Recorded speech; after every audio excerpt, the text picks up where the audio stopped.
Hopefully, if you can hear my fan in the background, it is not terribly distracting because it is super, super hot up here this morning. So I was dying of a heat stroke just opening up the computer to film. So hopefully it's not too disturbing. Anyway, I have a solved case for you tonight. And this case, actually, there's no sentencing yet because the verdict just came in for the trial, but I'm getting ahead of myself. This case involves, like, something you see in the movies, so stick with me, okay? This is the case of Jennifer Penney. And we're going back 10 years to 2016. In 2016, Jennifer Haylee Penney was 38 years old, and she was living in St. Anthony, Newfoundland, I think it's Finland, a very small town near the northern tip of the island, where people not only know your business, but your grandparents' business and your cousins and your uncles and whether you had chili for dinner last night. Now, Jennifer worked at the local hospital, and she was known as somebody warm and funny, and she was described as deeply family-oriented. I wanted to get my phone away in case it vibrated. She had a huge family. She came from 7 siblings plus herself. Very close friendships, very close family ties, and despite all of that and that many people, she was described as somebody who stayed connected to everybody, no matter how busy daily life got for her. But at the center of Jennifer's life was her 2 daughters, Marina and Dina. They were described as incredibly close. Marina said that her mother was like her twin, and they looked alike, they talked the same, they shared everything. Marina and Jennifer were best friends, like my mom and I. So, in the fall of 2016, Jennifer was kind of starting over. She had been married to Dean for around 18 years, so basically half her life at this point. They had gotten together very young, and like many relationships do, somewhere over this time together, their relationship slowly unraveled. The people who were familiar with the Penney marriage said that it was a messy, painful divorce that happened slowly over time. Things kind of fell apart in the way that some long-term relationships do when people stop growing together and start existing side by side instead. Jennifer emotionally had left the marriage years prior to this case, but by late 2016, she was physically trying to leave as well. She had moved out of the Penney family home and back in with her father. She had spoken with a lawyer about divorce proceedings. She, in fact, was making plans to leave the small St. Anthony area entirely. She had a job interview lined up at a place called Glovertown, or Gloverton. Again, depending on who you talk to is how you say it. And she had discussions about opportunities available to her in Clarenville, where Marina was living. So for Jennifer, this new chapter in her life was all about finally being able to breathe again. It was a long time coming, but her friends described her as being anxious and fearful about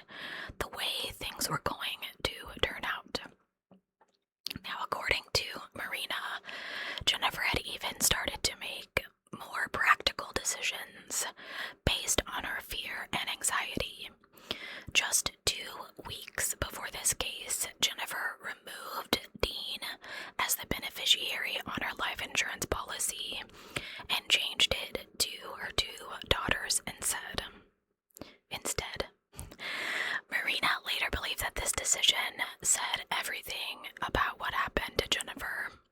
She knew something was going to happen. Now, friends would later recall that Jennifer had told them that Dean had threatened her if she left him. He had told her that if she tried, she would disappear and never be found. But as afraid as Jennifer was about what might happen, she wasn't that afraid. So that brings us to November 16th. Oh my gosh, I shouldn't do this. Why do you guys let me do this? November 30th, 2016. Jennifer and Dean had been living apart for a while at this point. However, Jennifer was going to be staying in the Penney family home for a week because Dean was going duck hunting. And instead of Dina coming to Jennifer's house with her father, Jennifer's father, not Dina's, Jennifer had agreed to stay at the family home on Husky Drive. But Jennifer didn't really want to do this. She did not feel comfortable in this home anymore. It just wasn't her space any longer. But she agreed to do it for her youngest daughter, to keep her company and to spend time with her. So that night, Jennifer had supper with her family before driving her sister Yvonne to the hospital in St. Anthony around 8 p.m. While the two of them were in the car together, Dean called. And according to Yvonne, this phone call was pretty tense. Jennifer told him that she was on her way back to the house after dropping Yvonne off, and Dean seemed pretty impatient and agitated, really wanting to know where Jennifer was and when she would be home. Now Jennifer dropped Yvonne off and returned back to the house on Husky Drive. She had a pretty bad headache that evening, so she texted Dina to let her know that she was gonna go to bed early. Now meanwhile, Dina's a teenager, so she's out with her friends and she's not really thinking about what's happening back at her house. She had a 9:30 curfew that night, but did not end up coming home until around 10 p.m. when she got a ride back with her grandmother Ruby. Now when Dina came inside, the house seemed pretty quiet. Dina later said that she did not see her mother at all that night. Jennifer's bedroom door was shut, and Dina assumed that because of her headache, she was already asleep. Around 11 p.m., Dean called Dina and said that he was running back to the house to grab some duck decoys that he had forgotten. Now, if he was already gone duck hunting, why? I mean, okay, people forget stuff all the time. But why did he need to grab them so late at night? Anyway, Dina later said that when she heard activity in the garage, she went toward the laundry room door leading to it, but the garage door had been locked. She called out to her father and he opened the door for Dina. She told him good night and went back to sleep. The next morning, on December 1st, Dina was awoken by the sound of her mom's cell phone alarm ringing and ringing and ringing. Jennifer never turned it up. So Dina got off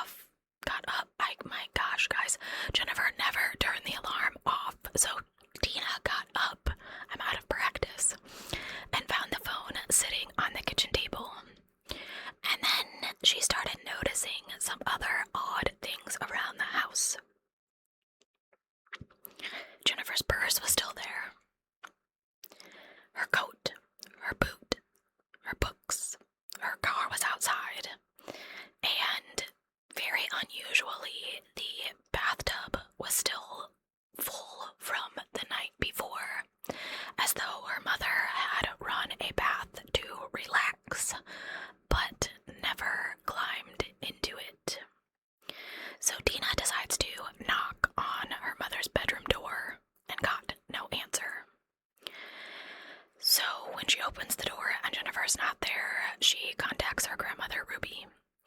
Ruby calls Dean, who's out duck hunting, remember? And the RCMP were notified. Jennifer was reported missing that same day. Now, family members have consistently said that they knew right away that Jennifer had just not walked off and left her life. Several people told investigators right away that they believed that she had been abducted or harmed. According to family members, the investigators did not immediately treat this as a suspicious disappearance. When adults disappear voluntarily, they usually take whatever's needed for them to, be alive.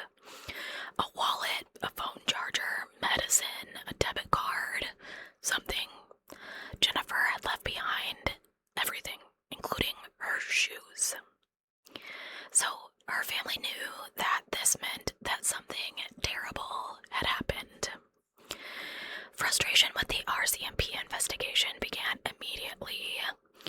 Friends and family members recall them just saying she needed a break, and the people who knew her best were practically screaming, "Something is wrong." So the loved ones believed that time was critical, but since the police did not, the house on Husky Drive was not immediately locked down as a crime scene. People came and went. Family, friends, police officers, people searching for Jennifer. So there may have been dozens of people going through that house before investigators fully processed it. And it is absolutely crazy to me that forensic investigators reportedly did not arrive until nearly a week later. Police did not publicly classify Jennifer's disappearance as a disappearance until December 6th. At that point, they started to actively search. They searched the woods, the shoreline, the harbor. They had ground search and rescue teams combing the rough terrain. They brought in search dogs, cadaver dogs. Helicopters searched from above. A side scan sonar boat searched the water. Friends and family organized volunteer searches of their own, walking through thick brush and isolated areas, just absolutely refusing to give up on finding her. So in a place like St. Anthony, rumors moved through town like bad weather, basically. Everybody was talking about what could have happened to Jennifer. There were whispers everywhere. Kitchen tables, gas stations, hospital hallways, Facebook comments, the coffee shop. And after Jennifer vanished, one name kept circling back over and over and over. Dean. So, suspicion is settled over the town, partly because Jennifer disappeared from the house that she once shared with Dean, partly because everyone knows they were getting a divorce. They knew that she was scared of him, and partly because when a woman disappears, people look at the people closest to them, and usually it is the spouse, and more certainly when they're trying to leave said spouse. So unfortunately, Jennifer's daughters were trapped in the middle of all this, especially Marina. Now, Marina didn't live with her dad and younger sister at this point, but she loved her father maybe as deeply as she loved her mother. And these two realities started to kind of collide when Jennifer disappeared. Marina, wanted to believe that Dean was innocent,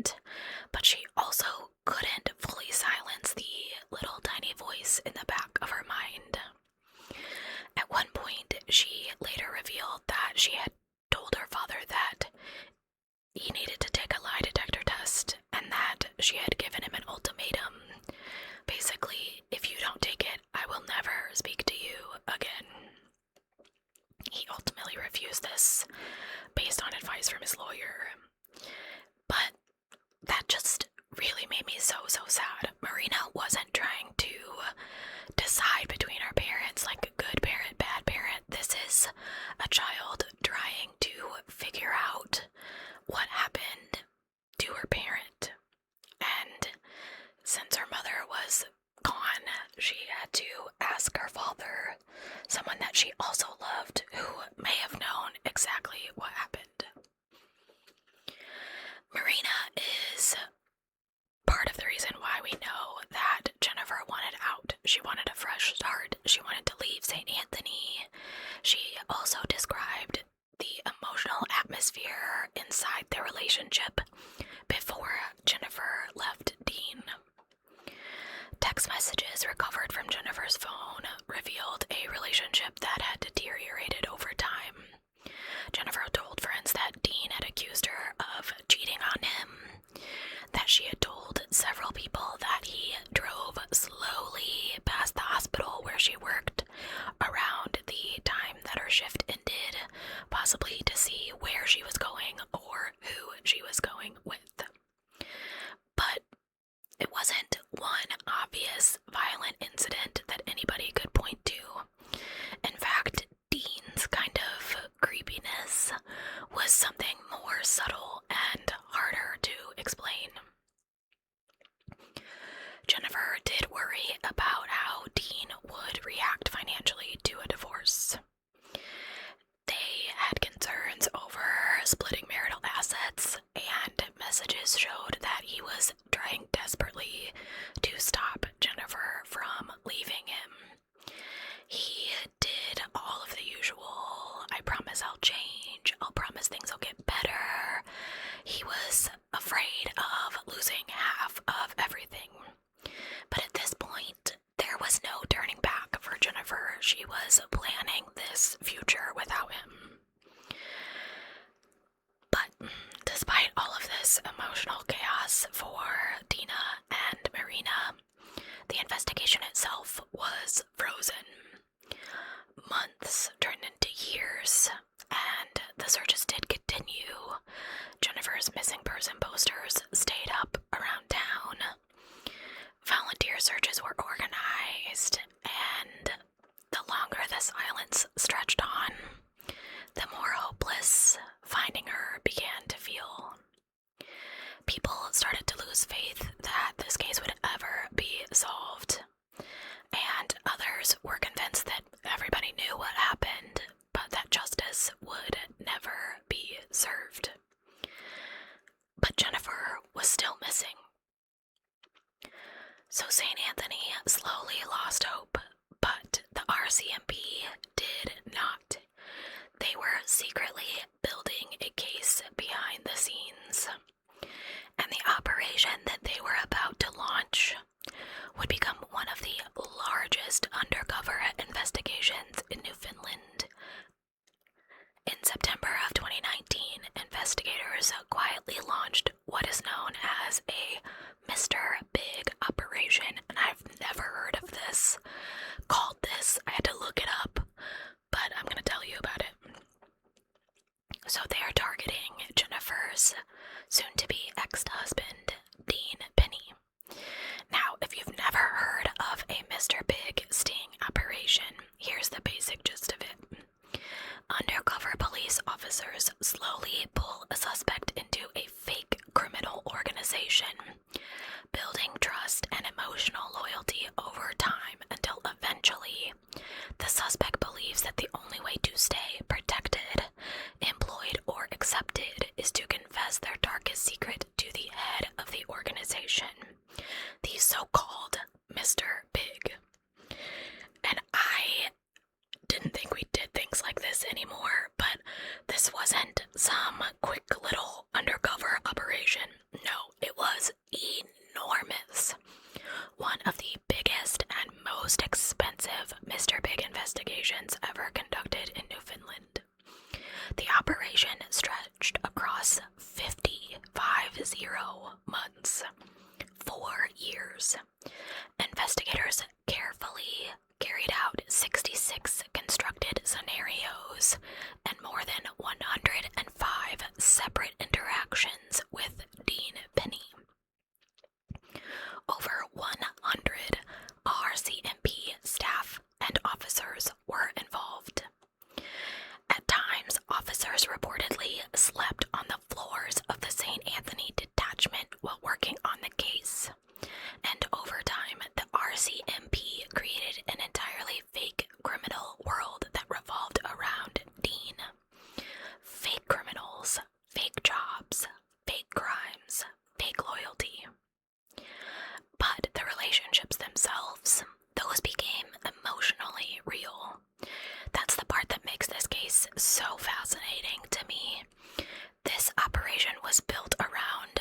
sense of belonging, making Dean feel as though he belonged with this group.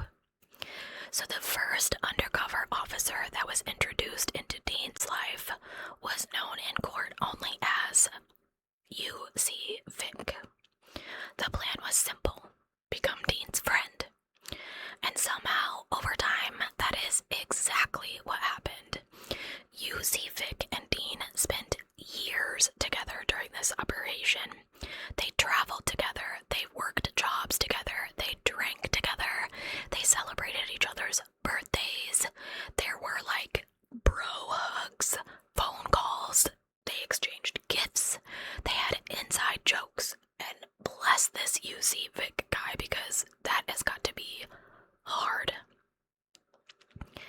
Dean eventually became deeply embedded in what he believed was a powerful national criminal organization. The fake work ranged from legal tasks to staged criminal activity involving things like transporting stolen RCMP computers, collecting debts, intimidation jobs, drugs, pew-pews, diamonds, and even a fake cross-border fuel heist. So first of all, this guy's stupid. I'm sorry, we'll talk about that in a minute. So here's where the emotional complexity comes in.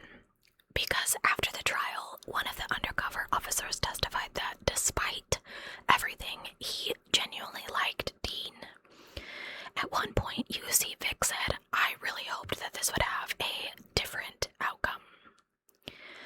To me, that sounds like he hoped Dean was actually innocent. But truly, these operations blur the emotional lines for everybody involved. These officers spent years building a relationship with a man that they believed murdered his wife. And Dean believed that he found friendship and loyalty and opportunity and maybe even like a new life. By late 2023, this operation, which I don't know the name of, but reached the final stages. The RCMP had slowly built Dean up inside this fake organization until he believed he was about to receive a major promotion. He was about to be made captain of the crime boss, Mr. Big's yacht. And this job was everything to Dean. He was struggling financially, and the promise of stable money and a purpose to his life was incredibly appealing to him. So then comes the meeting, November 30th, 2023, exactly 7 years to the day that Jennifer disappeared. Dean Penney boarded a boat in the Vancouver harbor to meet the head of the criminal organization. This fake mob boss, the Mr. Big, if you will. An undercover officer referred to in court as U.C. Rudy. At first, U.C. Rudy was calm, and then he got direct. With regards to the suspected murder of Dean's wife, he says to Dean, "You have an effing mess on your hands, my friend." And at first, Dean played the innocent card. He denied any involvement with his wife's disappearance, said he was innocent, said there was no proof. But U.C. Rudy wasn't playing around. He started to escalate. He produces what looked like an internal police memo outlining supposed evidence against Dean and telling Dean that his arrest is imminent. It was fake, but Dean didn't know that. But this is where the carrot gets dangled. UC Rudy offers Dean a solution. There's a dying member of their organization who has cancer, and they're willing to falsely confess to Jennifer's murder. They could make Dean's little problem disappear, but first, they need the truth. And slowly, after years of undercover friendship and staged loyalty and emotional pressure, Dean Penney starts talking. At first, he describes Jennifer's death as an accident. He said that on the night of November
testimony almost perfectly. She remembered the garage door being locked. She remembered him unexpectedly returning for the decoys, and she remembered talking to him that night. After Dina went to bed, Dean said that he returned to move Jennifer's body. He said that he drove to his cabin in Hare Bay, roughly an hour away. Before arriving there, security footage captured him stopping at an Irving gas station. At trial, their daughter Marina identified him on the CCTV footage. Once at the cabin, Dean claimed that he wrapped Jennifer's body in a Sea-Doo cover, weighed it down, and took it out on a boat before dumping her into the bay. He even provided coordinates for the investigators. And after that, the RCMP launched multiple underwater searches of that area, using divers, sonar, remotely operated vehicles, and they even got assistance from the Navy. But nothing was found. No remains, no clothing, no bag, nothing. The defense would later hammer that point repeatedly. No body, no weapon, no evidence. And then, in the days after his first confession, Dean kind of changes his tune. He admits that Jennifer fell down the stairs, but says that he repeatedly struck her multiple times in the head with a hammer, saying that he wanted to make sure she, quote, wouldn't be waking up. Right, okay. That second confession became incredibly important during his trial because this no longer sounds like an accidental death followed by panic. This sounds intentional. But, of course, his defense argues that it was the exact opposite. They said that the inconsistencies between the two confessions showed that they were unreliable, that Dean was just telling UC Rudy what he wanted to hear. So, Mr. Big confessions are controversial for a reason, because they can generate false confessions. The court acknowledged that people may confess because they feel intimidated, trapped, emotionally manipulated, or desperate for acceptance. By the time that Dean confessed, he had spent 4 years being psychologically absorbed into this fake criminal world. He genuinely believed these people were his friends, his future employers, the people who would protect him. According to the defense, Dean was broke, emotionally vulnerable, and terrified of losing his place inside this organization. His lawyers argued that he feared UC Rudy and the criminal world around him, that he confessed because he believed that his life depended on it. But, oh sure, none of it was true, right, Dean? Prosecutors argued that the details mattered. The confession timeline aligned with witness testimony. The stop at the gas station matched the CCTV footage. The details about Dina coming home matched her account. The confessions about Jennifer's fear beforehand aligned with texts and statements from friends and family. And most importantly, the confession explained something no one else had ever been able to explain. How Jennifer disappeared so completely without taking a single thing with her, or anyone seeing her go. Because she never left that house alive again. After the 2 covertly recorded confessions, the RCMP finally moved in, and on December 15th, 2023, Dean Penney was arrested at the Deer Lake Airport and charged with first-degree murder and the disappearance of Jennifer Hillier Penney. Now, the journey to justice has not been quick so far, and it did not get any quicker. By the time Dean's murder trial finally began in April of 2026, Jennifer had been gone nearly a decade. Almost 10 years of rumors, grief, searching, replaying timelines, and wondering what happened inside that house on Husky Drive. And now, finally, 12 jurors were being asked to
confessions obtained during one of the most psychologically intense undercover investigations in Canadian policing. The defense argued these confessions are unreliable, contradictory, shaped by fear, manipulation, and pressure. And then the trial takes yet another turn, because the defense introduced an alternate suspect, a theory involving Jennifer's cousin, Derek Hillier. Now, Derek was deceased before this trial, and he could not defend himself against these allegations. The defense pointed to a testimony about a bizarre phone call that Derek had allegedly made to Jennifer months before she disappeared. According to testimony, Derek claimed that he was Jesus, and that he told Jennifer he was coming to take her to a party where their dead family members would be waiting. And I find this phone call quite strange and even disturbing. The defense leaned pretty heavily on it, but that doesn't make somebody a killer. The defense also focused on timing. Derek had reportedly been in St. Anthony in the days leading up to Jennifer's disappearance. So the question became, could he have been involved? That question led to some of the most emotionally charged testimony in the trial. Derek's mother, Norma, took the stand and firmly insisted her son had already left town long before Jennifer disappeared. She said that she met Derek in Gander around 3 p.m. on November 30th, and the weather had been worsening that day. She and Derek had stopped in a parking lot, and they picked up Tim Horton's coffee and ate lunch together inside her car before he continued driving toward St. John's. And she had bank records to support this. But then the defense begins to attack inconsistencies in her statements that she'd given to police years before. This is where the courtroom atmosphere reportedly becomes incredibly tense. Here is a mother defending her dead son while sitting feet away from the man accused of murdering her cousin, who wouldn't even look her in the eye. So suspicions are everywhere, and memories blur, and rumors harden into theories. Prosecutors argued the alternate suspect theory collapsed under scrutiny. Derek's parents remained adamant he had left town long before Jennifer disappeared, and ultimately, the jury rejected this theory entirely. After nearly a month of testimony, the jury began deliberating. For 4 days, they reviewed the evidence, and then finally, just a couple weeks ago, on May 24th, 2026, they reached a verdict. Guilty. Dean Penney was convicted of first-degree murder in the death of Jennifer Hillier Penney. After nearly 10 years of waiting, Jennifer's brother Gary spoke outside the courtroom, and he said, "This is your day, Jenny." It was an incredibly powerful moment, but also heartbreaking, because even after this conviction, Jennifer still has not been found. Her family cannot bury her. She has no gravesite, no funeral, no final goodbye. Maybe she's somewhere off the coast near Hare Bay. Maybe the ocean is still holding on to the only remaining evidence of what happened to Jennifer Hillier Penney. So her case is technically solved. There was an arrest, a trial, a conviction. But emotionally, this case still feels pretty unresolved, if you ask me, because Jennifer is still missing. And there's something horribly cruel about that to me. Even after Dean's conviction, her family is still searching for her because closure and justice are not always the same thing. So I want to thank you guys so much for joining me for this case. I hope that you enjoyed it. This is one of those crazy, bizarre cases to me. I feel like my voice is going out now. But the whole Mr. Big operation with all of these people developing all of these undercover agents and the backstories and the criminal enterprise that they built is so crazy to me. I did not know that we still did stuff like that in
understand it.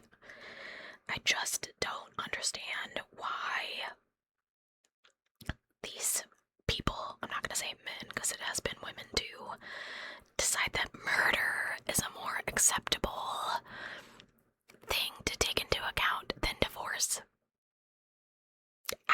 In this case, there was no like, oh, there's $1 million in life insurance or whatever. He just didn't want her to leave. He just didn't want to have to fight for things, and some men just can't take that. They can't take being left. Like, they think that it makes them look bad. Maybe you grew apart, you've been married for more than half of your lives. You are completely different people than you were when you got married. I speak from experience myself, knowing how different I am from where I was in that age.